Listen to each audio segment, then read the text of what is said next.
todos y a todas, bienvenidos. Para mí es un gran gusto poder estar hoy con ustedes en el marco del tercer seminario de temas polémicos del Derecho Constitucional, que lleva el nombre del querido maestro Germán Vidal Campos. Como primera medida, quiero agradecer a todos los invitados de este panel, el panel que vendrá a continuación. Quiero agradecerles su presencia y esta posibilidad de debatir, pero especialmente quiero agradecerle la presencia del doctor Alejandro Slocker, con quien me une una amistad de hace 20 años, con quien tengo un gran aprecio y una gran admiración intelectual, y le agradezco especialmente que venga hoy a sabiendas que tenemos diferencias en cuanto a los enfoques de qué entendemos por correr por democratizar la justicia, y que su presencia nos enriquece, su presencia permite que podamos conformar un panel. Así que le quiero agradecer doblemente, especialmente a Alejandro Slocker. Le voy a dar la palabra a quien va a ser el coordinador de este panel, que es el doctor Igor. Bueno, gracias, buenas tardes. La idea del panel va a ser una exposición de 20 minutos de cada uno y una vez terminados los tres expositores se va a abrir a preguntas. El primer expositor es Roberto Gargarella, profesor titular de la Universidad de Buenos Aires de Derecho Constitucional. Doctor Gargarella. Bueno, gracias. También agradezco la invitación de Andrés y también es un gusto compartir el panel con colegas y amigos. Me parece además es una gran oportunidad de la que necesitamos de dar debates sobre temas centrales y ese solo punto de agradecimiento ya da base para decir algo que era relevante en mi presentación, y es que necesitamos debatir porque estamos poniendo en juego cuestiones básicas sobre la organización institucional, sobre las cuales, por un lado, tenemos un acuerdo aún de posiciones diferentes en que la organización judicial debe ser reorganizada, debe ser repensada y ojalá pueda ser repensada radicalmente. O sea, necesitamos repensar radicalmente la organización judicial y en eso estamos de acuerdo, y es algo para celebrar. Entonces, frente a una situación donde tenemos un acuerdo mayúsculo sobre algo muy importante, es una pena que a la luz de los desacuerdos que hay, no podemos aprovechar esa gran oportunidad que tenemos para repensar la organización básica de la justicia y traducirlo eso en una reforma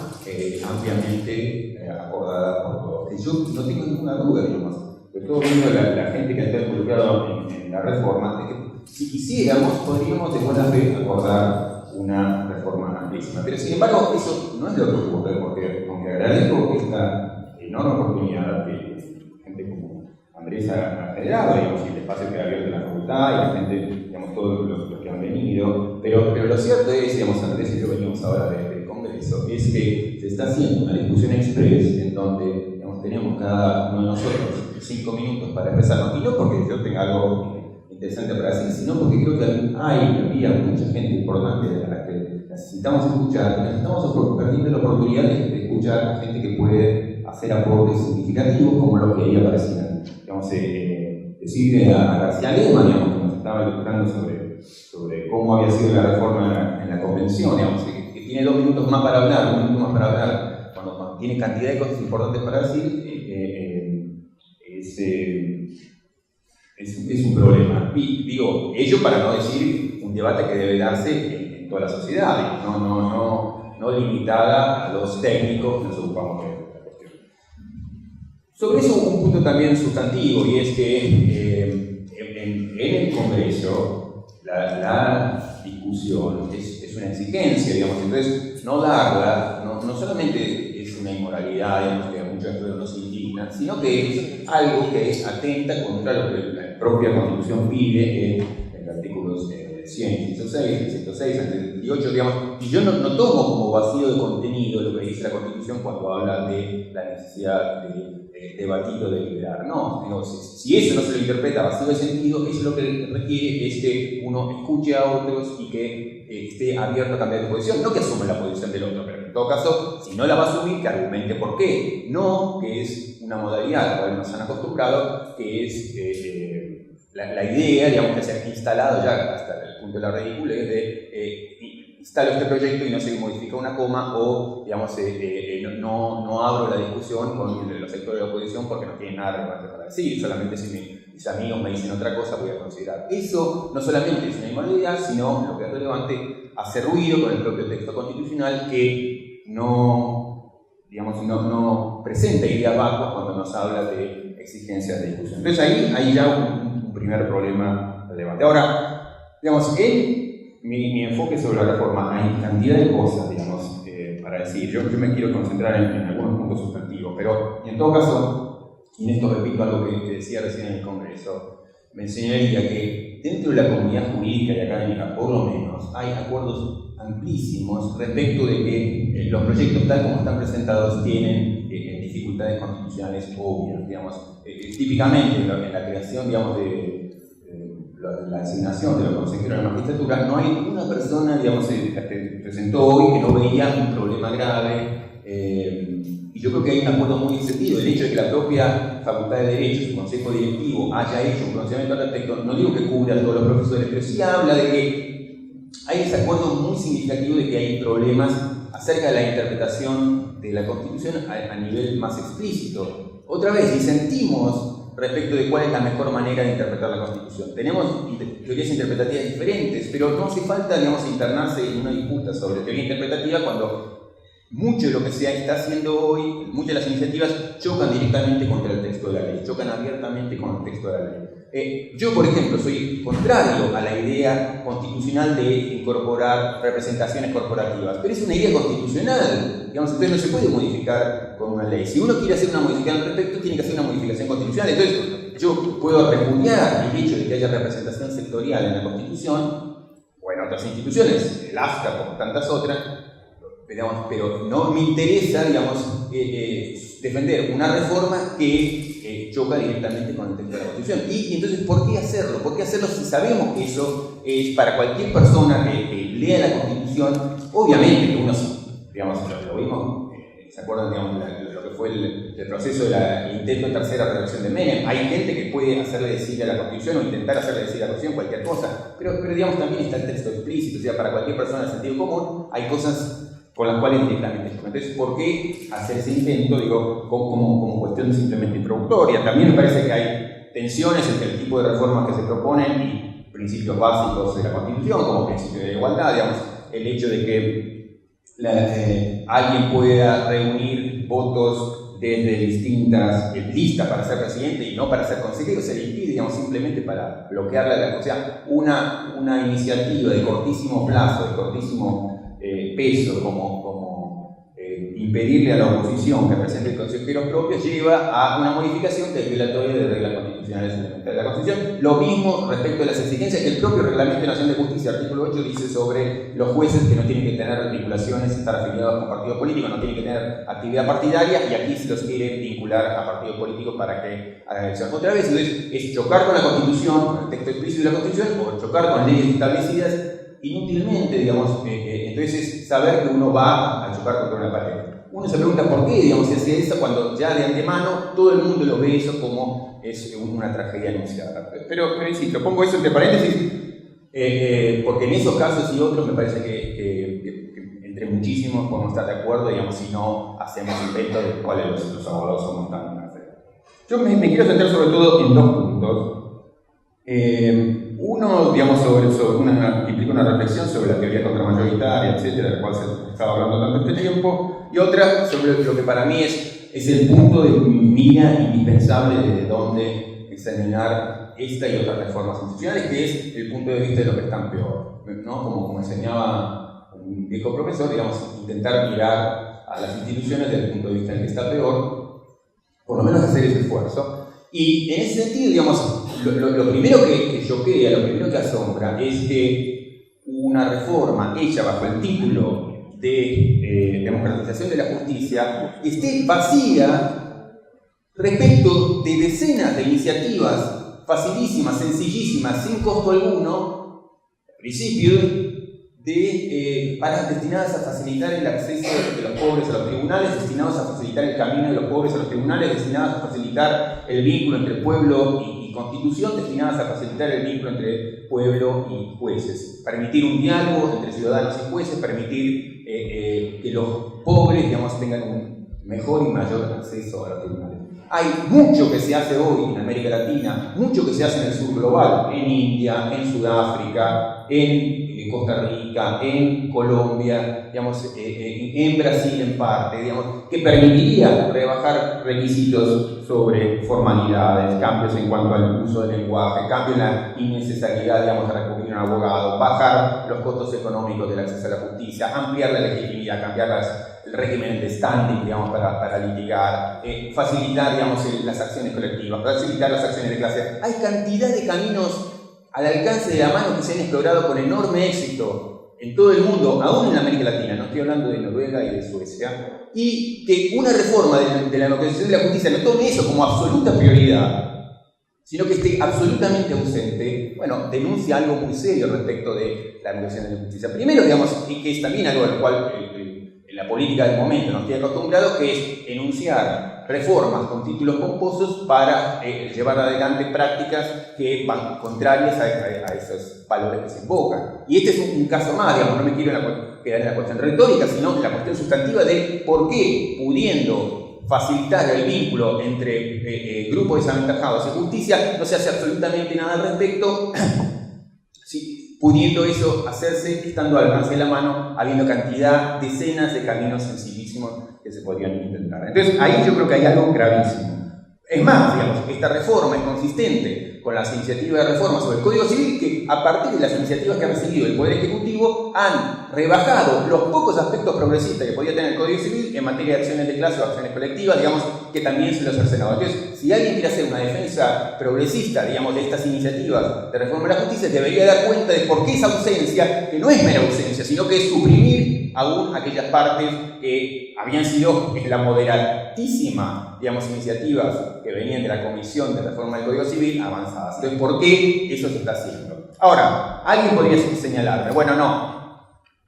al menos empezamos la discusión y removimos algunas de estas piedras para cambiar definitivamente, iniciar el camino del gran cambio en la organización judicial. No, mentira, digamos, porque no es que ahora hicimos poco y vamos por más, sino que lo poco que se ha hecho es malo, es regresivo respecto de los intereses de los que están peor, y anuncio algunas cuestiones, pero digamos, insisto en el punto, no se ha hecho lo que estaba al alcance de la mano, lo que era sencillo, lo que era fácil, lo que no era costoso, lo que se hizo en América Latina, lo que permitía el vínculo entre pobres y justicia, y en cambio, digamos, se tomaron iniciativas que retroceden en los pocos avances que podíamos tener. Uno, digamos, un punto sobre el cual he insistido y que cualquiera puede insistir, que es la creación de Cámara de Casación. Primero, que es notable llevar adelante esa iniciativa, que es contradictoria con la misma lógica con la cual se defiende el tema de las cautelares, que es el de la celeridad en un caso y se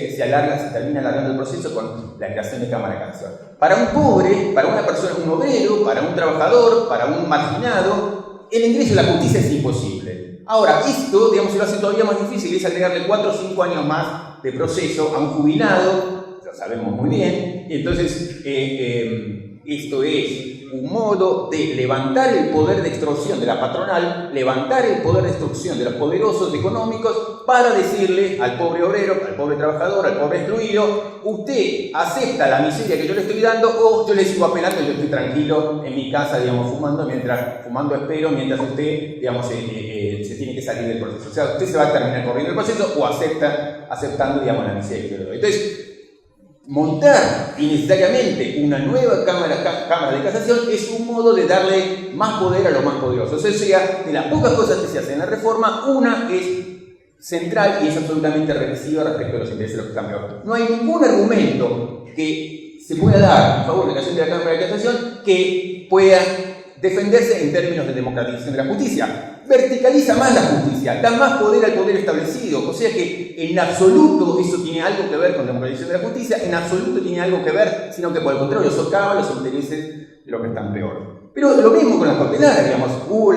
algunas iniciativas de cambio que fueron presentadas por el CES, pero ni el CES se quedó realmente conforme, ni, digamos, nadie que se tome en serio las cautelares. Primero, digamos,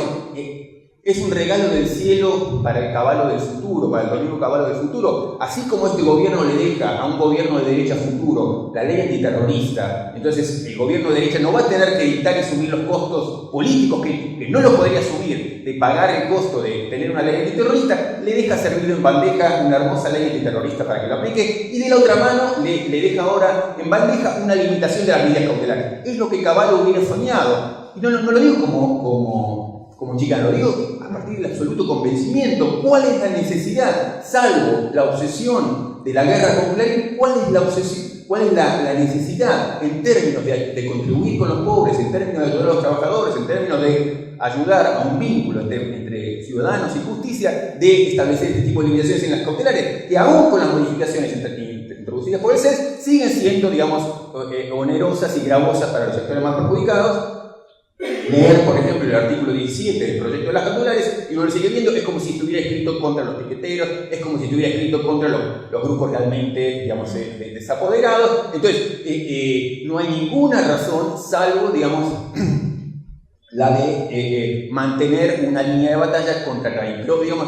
uno puede decir, hay excesos en las cautelares, está bien, pero no bombardeemos por eso una institución que nos ha costado mucho. Uno podría decir, aquí otra vez, hay una solución fácil, no una solución fácil, pero una solución buscable, una solución que requiere energía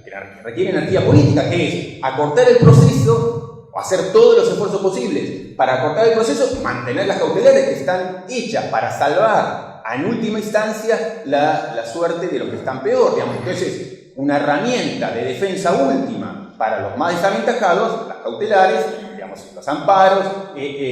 y lo que querría entonces una persona desamparada es, por un lado, tener esas herramientas de defensa última y, por otro lado, un proceso más corto. Aquí el proceso se alarga y la cautelar se acorta. O sea, se hace exactamente lo inverso de lo que podría querer una reforma progresista, digamos, que apunte a la suerte de los que están peor. Entonces, digo, el Consejo de la Magistratura yo creo que es el caso más claro de violación de la Constitución, así que en eso me uso los últimos 2 minutos para hablar del otro tema que para mí es crucial, que tiene que ver con la concepción del control judicial. Yo soy de quienes defienden una idea limitadísima del control judicial y una idea muy amplia de la capacidad que tiene que tener la política democrática para actuar. O sea, la política democrática tiene que tener las manos muy libres para hacer reformas económicas muy drásticas, ya sea que a mí me gusten o no, pero digamos, tiene que tener esas manos libres. Ahora bien, defendiendo, como defiendo, una concepción limitadísima sobre el control judicial, yo creo que sí tiene que haber un control muy estricto, y esto implica, digamos, algo constitucionalmente muy serio, respecto de ciertas cosas. ¿Qué ciertas cosas? El cuidado de las reglas de juego democrático. O sea, la idea es, democráticamente, como comunidad, debemos decidir sobre todas las cuestiones que nos importan, pero las reglas del juego democrático están custodiadas, porque eso es lo que no podemos afectar. Esto quiere decir, entonces, que está autorizado el poder político a un amplísimo campo de maniobras, pero que hay que ser hiper restrictivos cuando lo que quiere hacer es cambiar las reglas de juego. Ahora, ¿quiere decir que yo defiendo una idea de que la política no puede cambiar las reglas de juego? No, sino que, como la jurisprudencia dominante internacionalmente, lo que digo es que la decisión de tocar las reglas de juego democrático deben ser sujetas judicialmente al control más estricto, un escrutinio estricto, lo que implica analizar todas las reformas que toquen las reglas de juego con una presunción de inconstitucionalidad, una presunción de invalidez. Y por eso es fácilmente, o relativamente fácil de solucionar para el poder político, que es cuando voy a tocar las reglas de juego, o sea, ¿por qué no queremos que el poder político dominante toque las reglas de juego? Y porque tenemos la presunción de que va a cambiarlas a su propio favor y distorsionar el juego democrático, que queremos que sea lo más amplio y abierto para que la política democrática haga lo que quiera hacer. Pero eso bajo la idea de que son reglas equiparables para todos. Entonces yo tengo que ser muy estricto sobre cualquier intento de reforma de esa regla de juego. Entonces, se puede, tiene el derecho la política a reformar las reglas de juego, pero obviamente a partir de un consenso muy amplio, y esto la jurisprudencia lo ha estandarizado. Cuando se quieran tocar las reglas de juego básicas, lo que hay que hacer es ver si hay lo que se llama el compelling interest, hay una necesidad imperiosa de la política de cambiar esto, ver si los medios se ajustan a los fines, aquí claramente en muchos casos, en el caso de las autoridades es uno, no, ver si la reforma se ha diseñado del modo más estricto posible, incluyendo todo lo necesario, aquí todo lo necesario que tiene que ver con la pobreza y derecho quedó afuera, y se toman en cambio medidas que no sirven a los fines anunciados. Entonces, en este sentido, desde una concepción limitadísima sobre el control judicial, digo que este tipo de reforma está, por la torpeza que tienen los ciudadanos adelante desde el gobierno, en riesgo constitucional desde el minuto 1 en que la está poniendo sobre la mesa como lo está poniendo. Entonces, desde esa concepción limitadísima del control judicial, las reformas sobre las reglas de juego, si van a hacerse, necesitan lo que es necesario, lo que había dicho desde el primer minuto, un acuerdo muchísimo más amplio, un acuerdo inclusivo, consultar al otro, ponerse de acuerdo y en todo caso remitir a la reforma para el periodo subsiguiente, no para el juego que yo esté jugando en este momento. Entonces, mientras eso no se haga, las reformas que se hagan sobre esta condición deben ser miradas con un análisis estricto que impliquen la presunción de invalidez, la presunción de inconstitucionalidad de lo que se está haciendo. Pero finalmente, ¿cuál es la razón última? La razón última tiene que ver con el respeto de las reglas básicas y muy particularmente el respeto de las reglas básicas en nombre de los intereses de los grupos más destacados. Bueno, termino.